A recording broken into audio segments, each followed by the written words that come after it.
नमस्कार, मैं डॉक्टर रमाकांत शर्मा, योग एवं प्राकृतिक चिकित्सा विशेषज्ञ।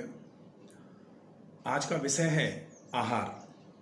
तो आहार की बात जब भी आती है, एक बहुत अच्छा स्लोगन, एक बहुत अच्छी कहावत हमेशा याद आती है, जैसा खाएं अन्न वैसा हो मन। मन में हम आहार नहीं करते हैं, आहार हम मन को नहीं देते हैं डायरेक्ट। आहार हम मुंह में डालते हैं, खाद्यान्न जो है, और मुंह से होते हुए, आहार नाल से होते हुए, वो आमाशय आंतों में होते हुए पूरे शरीर का पोषण कराने का काम करता है। लेकिन जब हम आहार की बात करते हैं तो मूलतः 5 प्रकार का आहार है जो हमारे शरीर में पहुंचता है और हमारे शरीर की प्रवृत्तियों को सात्विक या तामसिक बनाने का काम करता है। वो कौन से 5 प्रकार हैं और वो 5 शरीर के कौन से अंग हैं जिनके माध्यम से वो 5 प्रकार का आहार हमारे शरीर में पहुंच रहा है। तो एक तो है खाद्यान्न, जिससे हमें ऊर्जा मिलती है, जो हमारे लिए काम करने के लिए अति आवश्यक होती है ऊर्जा। वो ऊर्जा मिलती है हमें खाद्यान्न से। हम आहार मुख के माध्यम से, आहार नली से होते हुए आमाशय में जो डालते हैं वो। दूसरा है कर्ण प्रिय शब्द। तो शब्द, वो शब्द जो हमारे कानों को प्रिय लगते हैं, वो कानों के लिए आहार है। जो दृश्य हमारी आंखों को अच्छा लगता है, वो आंखों के लिए आहार है। नासिका में जो गंध जाती है, वो नासिका के लिए आहार है। और त्वचा पर जो स्पर्श हमको महसूस होता है, वो त्वचा के लिए आहार का काम करता है। अब ये 5 जगह जो हैं, मुंह, नासिका, आंख, कान और त्वचा, इन 5 जगह से 5 प्रकार का आहार हमारे शरीर में पहुंच रहा है। ये आहार कैसा है, उसके गुण कैसे हैं, उसके ऊपर डिपेंड करेगा कि हमारे शरीर में कैसी प्रवृत्तियां पैदा होंगी। तो प्राचीन काल से एक चीज शुरू से देखने में चली आई है कि जब प्राचीन काल में हमारे पृथ्वी पर खाद्यान्नों की कमी हुआ करती थी, उस समय भी जीवित रहने के लिए जो इंसान थे, वो जानवरों को मारकर खाने की बजाय, जो जानवर मर जाते थे, मरे हुए जानवरों को खाकर अपने जीवन का यापन करते थे। और आज हम तथाकथित बहुत विद्वान लोग, जो हम अपने आप को आधुनिक युग में जीने वाले समझते हैं, खाद्यान्नों की दूर दूर तक कहीं कोई कमी नहीं है, उसके बाद भी मांसाहार और शराब जैसी चीज़ों का उपयोग कर रहे हैं। तो मांसाहार, और वो भी जिंदा जानवरों को मारकर खाने की प्रथा,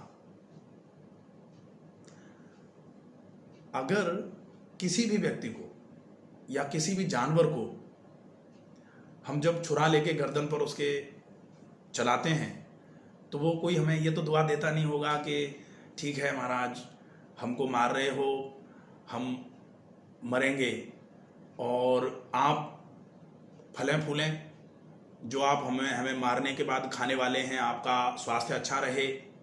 ऐसी भावनाएं तो उस जानवर के अंदर आ नहीं रही होंगी। मरते समय जानवर कितना तड़प रहा होगा, और उसकी फीलिंग्स, उसके जो उस समय अंदर जो भी, जिस प्रकार से वो रुदन कर रहा होता है, जिस तरीके से वो अपनी भावनाओं को व्यक्त कर रहा होता है, जो उसके अंदर पीड़ा हो रही होती है, वो सारे के सारे गुण उस शरीर पर आ जाएंगे जिसको हम काट रहे हैं, मार रहे हैं। और उसी को फिर हम खाएंगे तो कैसे गुण आएंगे? वो हमें कोई आशीर्वाद तो दे नहीं रहा होता है। उसके शरीर में इतनी तामसिकता आ जाती है, जब हमको कोई थोड़ा सा चोट पहुंचाता है तो हम, अगर संत प्रकृति के नहीं हैं तो कोई थोड़ा सा भी हमको कुछ चोट पहुंचाना तो छोड़ दीजिए, थोड़ा सा हमको कोई गलत शब्दों का उपयोग करके बोलता भी है तो हमें अंदर से, जो मूक भाषा में हम उसको जिस तरीके से अपनी भावनाओं को व्यक्त करते हैं कि ठीक है, हम तुम्हारा कुछ कर तो नहीं पा रहे अभी, लेकिन तुम्हारा बुराई हो, तुम कभी मत पनपो। तो जिसको हम मारते हैं उसके शरीर में कैसी कैसी भावनाएं पैदा हो रही होंगी। वो भोजन किस तरीके से हमारे शरीर का पोषण कर सकता है? नहीं करेगा। अगर प्रकृति के हिसाब से देखें तो वो तो पूरे तरीके से तामसिक प्रकृति का भोजन हो जाए। मांसाहार तो वैसे भी तामसिक प्रकृति का ही है। लेकिन हम दूसरे तरफ वनस्पतिज देखें, जो वनस्पतियों से उत्पन्न खाद्यान्न होता है। आम के पेड़ से कच्चे आम को हम तोड़ने की कोशिश करें तो कच्चे आम को तोड़ने में हमें जोर लगाना पड़ता है। देखते हैं, जब भी किसी पेड़ पर से उसके फल को तोड़ेंगे और वो कच्चा है तो आपको तोड़ने में थोड़ा जोर लगाना पड़ेगा। थोड़ा पकता है तो थोड़ा कम जोर लगाना पड़ेगा। पूरे तरीके से पक जाता है, थोड़ा सा कच्चा रह जाता है, जरा सा कहीं हल्का, तो हल्का सा जोर लगाने पर ही वो टूट जाता है। और पूरा पकने के बाद पेड़ स्वतः ही उसको छोड़ देता है। तो पेड़ ने अगर स्वतः ही किसी चीज को छोड़ दिया है और वो अगर सुरक्षित बची हुई है, उसको अगर हम खाएं तो उसका स्वाद, उसके गुण, उसकी तासीर, सब कुछ बहुत विशिष्ट होगी। और वहीं अगर हम आधा कच्चा बिल्कुल बिना पका हुआ तोड़ करके पेड़ से ले आएं और उसको खाएं तो उसके गुण, तासीर, उसके धर्म, सब कुछ सामान्य से बहुत कम होंगे। तो ऐसे ही इस चीज का विशेष ध्यान रखना होता है कि अगर हमें आहार से अपने शरीर में ऊर्जा की आपूर्ति करनी है तो इस चीज का विशेष ध्यान रखा जाए कि वो आहार सात्विक हो। अब वो आहार, अगर हम पांचों आहार की बात कर रहे हैं तो हम कर्ण प्रिय शब्द की बजाय वो शब्द सुने या उन शब्दों को सुनने की क्षमता रखें जो हमारे लिए उपयोगी हैं, जो हमारे लिए भले के शब्द हैं। थोड़ा हो सकता है कड़वा हो, लेकिन अगर भला है, भला होने वाला है, तो उनको सुनने में कोई बुराई नहीं है। ऐसी चीज देखने में भी कि बहुत देखने में सुंदर लग रही है लेकिन उसके गुण सही नहीं है तो फिर मतलब नहीं निकलता उसका।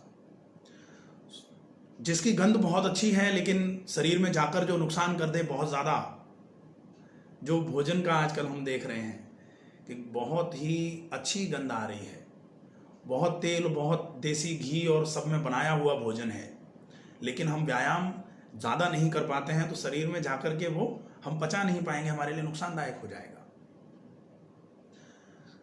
स्पर्श का भी पहले, आज से कुछ समय पहले जब इतना ज़्यादा अपना अपना भला करने का युग नहीं था कि जो आज के समय में चल रहा है कि केवल हमारा सही हो जाए काम और बाकी दुनिया का हो तो अच्छी बात है और नहीं हो तो कोई बात नहीं है।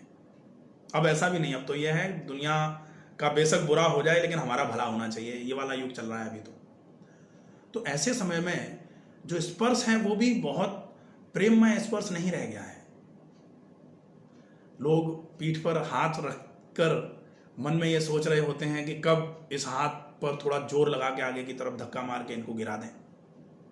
तो ऐसे समय में पीठ पर रखा हुआ स्पर्श भी प्रेममय और सात्विक स्पर्श नहीं होगा।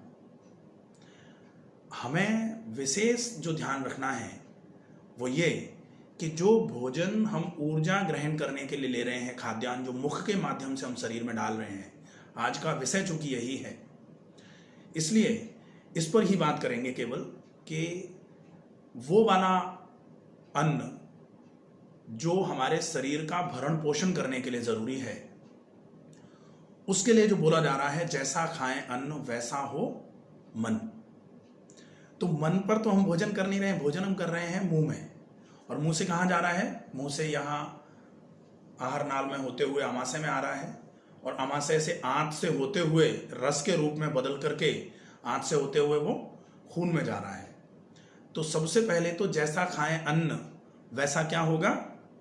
वैसा रस बनेगा। आयुर्वेद कहता है कि सबसे पहले रस बनता है, रस से रक्त बनता है, तो रस से खून में गया रस, तो खून बनेगा, रक्त बनेगा। तो जैसा खाएं अन्न वैसा बने रस, वैसा बने रक्त, वैसी मांसा, वैसी मज्जा, फिर अस्थि वैसी ही, और शुक्र। ये सारी चीजें जो बनेंगी, सप्त धातुओं से मिलकर शरीर बनेगा। तो अगर हम सात्विक अन्न खाएंगे तो सात्विक सप्त धातु बनेंगी, और सात्विक सप्त धातु अगर बनेंगी तो किसका निर्माण कर रहे? सप्त धातुओं से मिलकर क्या बना हुआ है? हमारा शरीर बना हुआ है। तो हमारा शरीर वैसा ही होगा। शरीर को हम तन बोलते हैं। तो जैसा खाएं अन्न वैसा हो तन, और स्वस्थ तन में ही बिल्कुल स्वस्थ मन का वास होता है। इसलिए बोल सकते हैं जैसा खाएं अन्न वैसा हो मन। लेकिन हम क्या कर रहे हैं? हम खाएंगे उल्टा सीधा और सोचेंगे कि हम बहुत अच्छे तरीके से अच्छे मजबूत शरीर के धनी हो। नहीं हो पाएंगे, क्योंकि एक बहुत अच्छी कहावत और भी है। क्या कहते हैं? बोया पेड़ बबूल का तो आम कहाँ से पाए। हम जब बबूल बोएंगे तो बबूल में तो कांटे ही लगेंगे, आम तो नहीं आते ना। आम फल लगें तो वृक्ष भी तो हमें आम का ही, पौधा तो हमें आम का ही लगाना पड़ता है। और आम का पौधा लगाने का तात्पर्य सिर्फ इतना है कि अगर हमें शरीर को अच्छे तरीके से मजबूत रखना है, उसके लिए बहुत ज़्यादा ज़रूरी है कि हम सात्विक प्रकृति का भोजन करें। और सात्विक प्रकृति के भोजन का सीधा सीधा मतलब ये होता है कि जो भोजन जिस रूप में पाया जा रहा है उसको उसी रूप में या फिर उसके स्वरूप को थोड़ा बहुत बदल करके उपयोग में लेना। अगर हम इस तरीके से कर लेते हैं तो निश्चित तौर पर हम अपने शरीर को बहुत मजबूत बना पाएंगे। शरीर हमारा बहुत अच्छे तरीके से रोग प्रतिरोधक क्षमता का धनी होगा, और रोगों से लड़ने की क्षमता अगर हमारी अच्छी होगी तो हम रोग से हमेशा बचते हुए रहेंगे। आहार इतिहास काल में भी औषधि रहा है, आहार आज भी औषधि का काम करता है, और आहार आगे आने वाले समय में भी औषधि का काम करता रहेगा।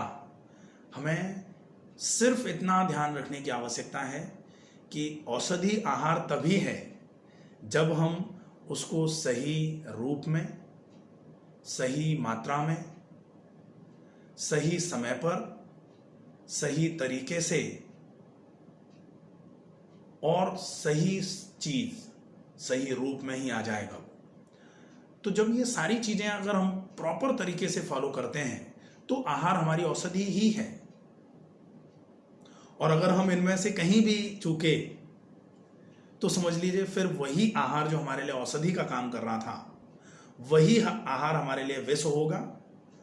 और अगर विष होगा तो वही आहार जो अभी तक हमारे शरीर को बहुत मजबूत बना के रखने का काम कर रहा था, वही आहार हमारे शरीर को धीरे धीरे धीरे धीरे करके जीर्ण करना चालू कर देगा। हमारे शरीर की रोगों से लड़ने की क्षमता को खत्म करना चालू कर देगा, और धीरे धीरे करके शरीर को हमारे को इतना कमजोर कर देगा कि कोई भी रोग शरीर में घुसने से पहले सोचेगा भी नहीं। तो इसका विशेष ध्यान रखें। अगर हम पूरे तरीके से आहार के नियमों का पालन करते हुए आहार को ग्रहण करते हैं तो निश्चित तौर पर आहार हमारे लिए शुद्धतम औषधि का काम करेगा। अगर इस विषय में किसी को कोई भी असमंजस हो, कोई भी जिज्ञासा हो, तो आप मुझे कमेंट बॉक्स में लिख सकते हैं, आप मुझे मैसेज कर सकते हैं। मेरे नंबर जिनके पास हैं वो मुझे पर्सनली फ़ोन करके भी अपने प्रश्नों का उत्तर पा सकते हैं। धन्यवाद।